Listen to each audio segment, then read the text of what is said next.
Hello दोस्तों, आपका स्वागत है हमारे YouTube channel smile with education. देखिए बच्चों, हम बायोलॉजी का पार्ट 3 लेकर आ चुके हैं। बायोलॉजी का पार्ट 3 लेकर आ चुके हैं। कौन सा? पार्ट 3। ठीक है, इसको हम स्टार्ट करते हैं बच्चों, इसको हम स्टार्ट करते हैं। चलिए, रेस्पिरेशन इन ह्यूमन बीइंग। आज हम मानव में रेस्पिरेशन को समझेंगे। रेस्पिरेशन इन्वॉल्व यानी रेस्पिरेशन में क्या शामिल है? पहली बात है कि गैसियस एक्सचेंज यानी गैसों का आदान प्रदान होता है। यानी पहले समझा रहा है वो कि इनटेक ऑफ ऑक्सीजन यानी ऑक्सीजन को लेना फ्रॉम द एटमॉस्फेयर वातावरण से एंड रिलीज CO2 और किसको रिलीज करना? CO2 को छोड़ना। दूसरी बात सेल्यूलर रेस्पिरेशन। दूसरा पॉइंट क्या है? Cellular respiration. ये पहली हेडिंग थी हमारी गैसियस एक्सचेंज जिसमें हमने ऑक्सीजन को लिया, CO2 को छोड़ा। अगला है सेल्यूलर रेस्पिरेशन। इसमें क्या होगा कि break down of simple food, इस साधारण भोजन का टुकड़े हो जाना, छोटे हो जाना, ब्रेक डाउन हो जाना in order to release energy. क्या पैदा करने के लिए? एनर्जी पैदा करने के लिए इनसाइड द सेल, कोशिकाओं को, यानी कोशिकाओं को एनर्जी देने के लिए ये हमारा सेलुलर रेस्पिरेशन है। नेक्स्ट है बेटा कि break down of cellulose by various pathways. तरीका समझते हैं कि द फर्स्ट स्टेप, पहला स्टेप इसमें होता है the break down of glucose, glucose का विखंडन होना जिसमें 6 कार्बन मॉलिक्यूल होते हैं।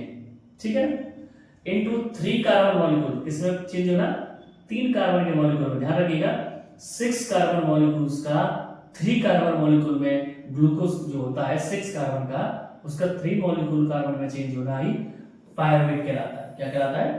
पायरुवेट।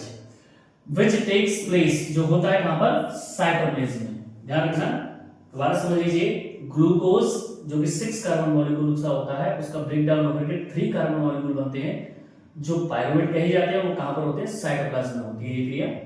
द पायरुवेट में भी, पायरुवेट हो सकता है कन्वर्टेड बदल जाए इनटू इथेनॉल और कार्बन डाइऑक्साइड। किसमें बदल सकता है वो? इथेनॉल में और कार्बन डाइऑक्साइड में। व्हिच टेक प्लेस, जो होता है इन यीस्ट, किसमें? यीस्ट में, ड्यूरिंग फर्मेंटेशन। ये क्रिया आप पढ़ेंगे। सिंस दिस प्रोसेस, इस क्रिया में टेक प्लेस होता है in the absence of air, किसकी उपस्थिति होती है? ऑक्सीजन की। इसीलिए इसे अनएरोबिक रेस्पिरेशन कहा जाता है। क्या कहा जाता है इसे? Anaerobic respiration. आगे समझते हैं। Pyruvate is broken down in 3 carbon pyruvate molecules. यानी पायरुवेट 3 कार्बन के मॉलिक्यूल्स में ब्रेक डाउन होता है। प्रेजेंस ऑफ ऑक्सीजन, यदि ऑक्सीजन की उपस्थिति में, and give 3 molecules of carbon dioxide, और क्या देता है? कार्बन डाइऑक्साइड के 3 मॉलिक्यूल्स ऑफ वाटर के। This process take place mitochondria. ये क्रिया कहां पर होती है? माइटोकॉन्ड्रिया में। तो this process takes place presence of air. तो ये क्रिया ऑक्सीजन की उपस्थिति में होती है। इट इज कॉल्ड, इसी को कहा जाता है एरोबिक रेस्पिरेशन। क्या कहा जाता है? Aerobic respiration. दोबारा समझ लेते हैं। पायरुवेट जो 3 कार्बन मॉलिक्यूल्स था वो और ब्रेक डाउन होने के बाद इथेनॉल कन्वर्ट करता है। ठीक है, उसके बाद वो ये समझा रहा है कि ये क्रिया अब्सेंस ऑफ ऑक्सीजन होती है, यानी ऑक्सीजन की अनुपस्थिति में, तो ये अनाएरोबिक रेस्पिरेशन है। लेकिन वही पायरुवेट यदि ऑक्सीजन की उपस्थिति में कार्बन डाइऑक्साइड और 3 कार्बन के अलग से मॉलिक्यूल जोड़ करके वाटर, इस प्रकार से प्रोसेस करता है। किसकी एब्सेंस, किसकी प्रेजेंस में? ऑक्सीजन की प्रेजेंस में। कहां पर? माइटोकॉन्ड्रिया में। तो वो क्या कहलाता है? Aerobic respiration. ठीक है, आगे चलते हैं। पायरुवेट इज कन्वर्टेड, पायरुवेट बदल जाता है इनटू लैक्टिक एसिड। इसमें लैक्टिक एसिड में when there is a lack of oxygen, जहां पर किसकी कमी होती है? ऑक्सीजन की कमी इन मसल सेल, मांसपेशियों की कोशिकाओं में। Which is also a 3 carbon molecule, जो क्या है? 3 कार्बन मॉलिक्यूल है। दिस बिल्टअप, ये बना हुआ lactic acid, lactic acid in our muscle, हमारी मसल में, ड्यूरिंग सडन, अचानक ही, यानी उसमें क्या होता है? अचानक, अचानक क्या होता है? द होल प्रोसेस, यानी ये पूरी क्रिया जो है, जो दर्शाई गई नीचे, वही है। अब समझते हैं इसको। थोड़ा इसमें से सब दब रहे हैं पीपीटी में। देखिए ये ग्लूकोज है, ग्लूकोज में कितने? 6 कार्बन एटम है। अब साइटोप्लाज्म में क्या होगा? 3 कार्बन एटम ब्रेक डाउन हो गए, तो बचे कितने? 3 कार्बन एटम। अब क्या कह रहा है कि 3 कार्बन एटम में यानी अब्सेंस ऑफ ऑक्सीजन हो रहा है, तो उसमें क्या बन रहा है? इथेनॉल, CO2 और एनर्जी। ठीक है, ये अनाएरोबिक रेस्पिरेशन है। और यदि ऑक्सीजन की कमी से लैक्टिक एसिड और एनर्जी बन रही है, वो भी मानव की मसल्स में, ठीक है, लेक ऑफ ऑक्सीजन, तो ये भी एनारोबिक है। लेकिन यदि ऑक्सीजन की उपस्थिति से जो माइटोकॉन्ड्रिया में होगा वहां पर बनेगा एनर्जी, वाटर और CO2। ये क्या कहलाता है हमारा एरोबिक रेस्पिरेशन। यही समझा रहा था वो। चलिए, द एनर्जी रिलीज होती है ड्यूरिंग सेलुलर रेस्पिरेशन, कोशिकीय रेस्पिरेशन में, इज इमीडिएटली शीघ्र ही और यूज प्रयोग की जाती है सिंथेसाइज ए मॉलिक्यूल। सिंथेसाइज मतलब निर्माण करने के लिए, संश्लेषित करने के लिए मॉलिक्यूल को, जिसे क्या कहा जाता है ATP, विच इज यूज्ड, जिसका प्रयोग किया जाता है टू फ्यूल, ईंधन के रूप में, ऑल अदर एक्टिविटीज, सभी क्रियाओं में सेल की। इन दिस प्रोसेस, इसी क्रिया में ATP is broken down, ATP broke down हो जाता है, अलग हो जाता है, टूट जाता है, गिविंग राइज और देता है फिक्स अमाउंट ऑफ एनर्जी, निश्चित मात्रा में ऊर्जा, which can drive the endothermic reaction, जिसे हम दर्शा सकते हैं एंडोथर्मिक रिएक्शन में, रिएक्शन के रूप में, take place in the cell, जो कहां पर होता है सेल में। यानी ATP का बनना जो है वो एक तरह से एंडोथर्मिक प्रक्रिया है, ठीक है। अच्छा, the rate of breathing in aquatic organism, aquatic माने होता है जलीय, जो जलीय जीव होते हैं उनमें ब्रीथिंग की जो रेट होती है, दर होती है, इज मच फास्टर, ज्यादा होती है देन दैट सीन, जिन्हें देखा जाता है टेरेस्ट्रियल ऑर्गेनिज्म, स्थल पर रहने वाले जीवों की। तो स्थल पर, जमीन पर रहने वाले जीवों की तुलना में पानी में रहने वाले जो जीव हैं उनके अंदर ब्रीथिंग रेट ज्यादा होती है, बिकॉज क्योंकि अमाउंट ऑफ डिसॉल्व, घुली हुई ऑक्सीजन इज फेयरली लो, बहुत कम होती है कंपेयर तुलना में to the amount of oxygen in the air, किसकी तुलना में एयर की। यानी एयर में पाई जाने वाली ऑक्सीजन की तुलना में पानी में घुली ऑक्सीजन की तुलना कम होती है, जिसके लिए उन्हें जल्दी जल्दी क्या करना पड़ता है, रेस्पिरेशन। अब टाइप्स ऑफ रेस्पिरेशन की बात करते हैं। तो हमने पढ़ा था कि it occurs in living cells of higher plant, ये होती है बड़े पौधों में, जीवित सेल में। इसके लिए ऑक्सीजन चाहिए एरोबिक के लिए। एंड प्रोडक्ट, एंड प्रोडक्ट क्या होता है, CO2 और H2O एरोबिक में। Oxidation of one molecule of glucose produce 38 ATP, यानी ऑक्सीजन का वन मॉलिक्यूल ग्लूकोज के रूप में जो पैदा करता है वो 38 यानी 38 ATP molecule. All the reaction except reaction of glycolysis inside the mitochondria, glycolysis के अलावा सारी क्रिया माइटोकॉन्ड्रिया में होती है। Organic compound are completely oxidised and high amount of energy release, कहना चाह रहा है कि सभी जैविक पदार्थ जो है पूरी तरह से ऑक्सीडाइज होते हैं और अधिक मात्रा में क्या पैदा करते हैं, ऊर्जा। नॉन टॉक्सिक टू प्लांट, और पौधों को कोई नुकसान नहीं देता है, जहरीला नहीं बनाता है।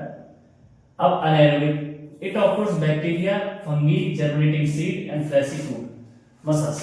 यानी अनाएरोबिक रेस्पिरेशन कहां पर होता है, बैक्टीरिया में, फंगी में, और जो अंकुरित होने वाले बीज हैं उनमें। अनाएरोबिक है तो ऑक्सीजन की कोई आवश्यकता नहीं है। एंड प्रोडक्ट में क्या क्या बन सकता है, अल्कोहल बन सकता है और लैक्टिक एसिड और CO2। यहां पर क्या था, CO2 और H2O। Number of ATP molecules की बात करें तो केवल 2 हैं। All the reaction take place in the cytoplasm, जबकि यहां पर क्या होती है, माइटोकॉन्ड्रिया में, एरोबिक में।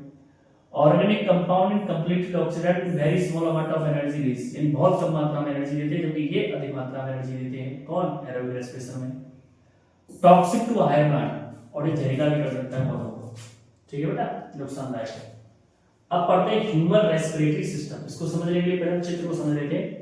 यहां पर देख रहे हो ये हमारा नेजल पैसेज है, ठीक है, ये हमारा माउथ कैविटी है, ये फेरेंक्स है, ये लैरिंक्स है, उसके बाद ट्रैकिया है, ट्रैकिया, उसके बाद रिंग ऑफ कार्टिलेज है, ठीक है बेटा, ये हमारे लंग्स है जो रिब के अंदर है। रिब कौन है, जो हड्डी का ढांचा दिखाई दे रहा है, ये रिब्स है, इसके अंदर हमारे लंग्स है, ठीक है बेटा। अब ये जो आपको परत दिखा, ये आप जब देख रहे डायरीनुमा, ये हमारी ब्रोंकी है, और ब्रोंकी के किनारों पर जो डिवाइडेशन हो रहा है, यानी ये ब्रोंकी इस तरीके से, उसमें जो डिवाइडेशन ब्रोंकी है उसमें जो डिवाइडेशन हो रहा है, ये हमारे ब्रोंकिलोस है, ठीक है। अब इन्हीं में ब्रोंकिलोस में ऐसे गोल इस तरीके से छेदनुमा आकृति है, ये क्या है, हमारे एल्वियर सेक है, सेक वन बोरी, यानी हवा को भरने वाले। उसके बाद लिवर के बीच में, यानी ये लिवर दिखाई दे रहा है आपको, चित्र में थोड़ा बहुत समझा सकता हूँ, दिखाई दे रहा है, ये जो लिवर है, ये लिवर का पोर्शन है, हड्डियों में रिब के अंदर का लिवर के पोर्शन, बीच में जो आपको दिखाई दे रहा है ये वाला पोर्शन, ये हमारा डायफ्राम, क्या है, डायफ्राम। तो उसी को दोबारा पढ़ते हैं। Passage of air through the respiratory system. चलिए तरीका पढ़ते हैं रेस्पिरेटरी सिस्टम का। नंबर 1 पर नॉस्ट्रल, यानी air is taken into the body, हवा को लिया जाता है बॉडी में सील द्वारा। दूसरा है nasal passage, it is channel, ये एक प्रारूप है फॉर एयर फ्लो, हवा के बहने का थ्रू द नोज, नाक के जरिए यानी सी पाइप के द्वारा जाती है। तीसरा है nasal cavity, it is lined with air, ये बालों से घिरा हुआ, एंड म्यूकस मेम्ब्रेन, म्यूकस की झिल्ली वाला। इट वार्म्स, ये गर्म भी होता है, मॉइस्चर नमी युक्त होता है, एंड फिल्टर एयर, हवा को फिल्टर करता है before it reaches the lung, फेफड़ों तक पहुंचने से पहले, इसी का काम है साफ सफाई करने का।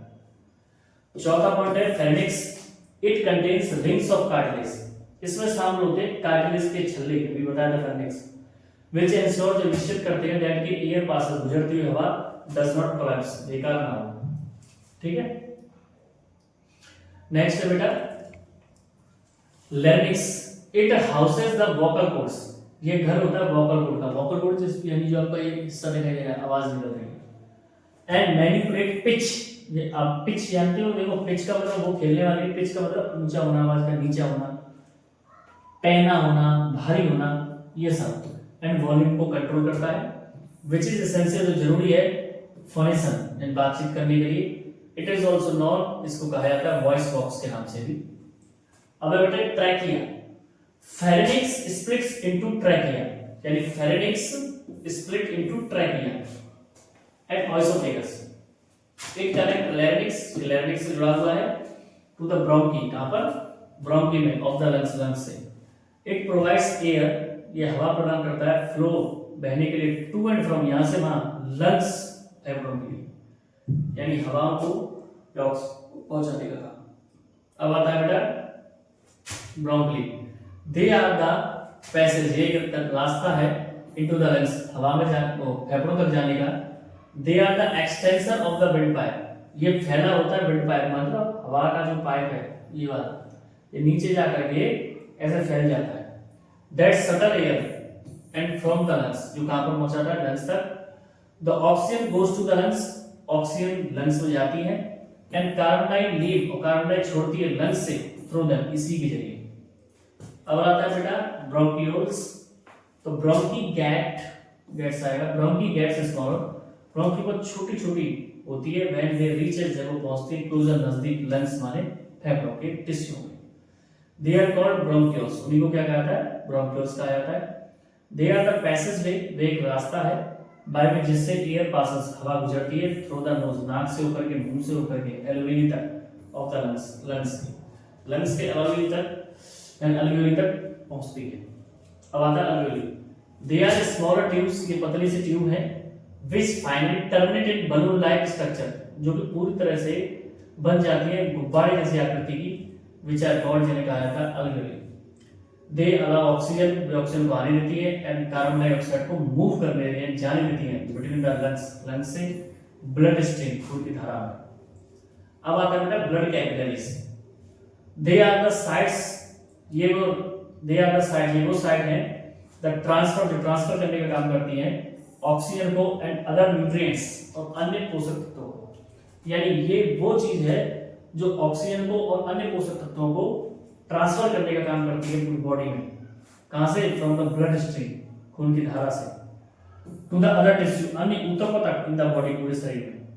दे also called, they also collect, ये इकट्ठा भी कर लेती हैं कार्बन डाइऑक्साइड को एंड वेस्ट मटेरियल को, and return it to the waste, उन्हें दोबारा वापस काम पहुंचा देती है वेस्ट तक, हमारी नसों तक। तो आशा करता हूं आपको वीडियो समझ में आया होगा। अगर मैंने फास्ट बोला होगा तो आप इसको स्लो करके देख सकते हैं। फिर भी किसी भी प्रॉब्लम के आप कमेंट कीजिए, लाइक कीजिए, शेयर कीजिए, सब्सक्राइब कीजिए और इसको सपोर्ट करिए चैनल को। मैं बहुत मेहनत कर रहा हूँ आपके साथ साथ। So stay healthy and stay fit. जय श्री श्याम।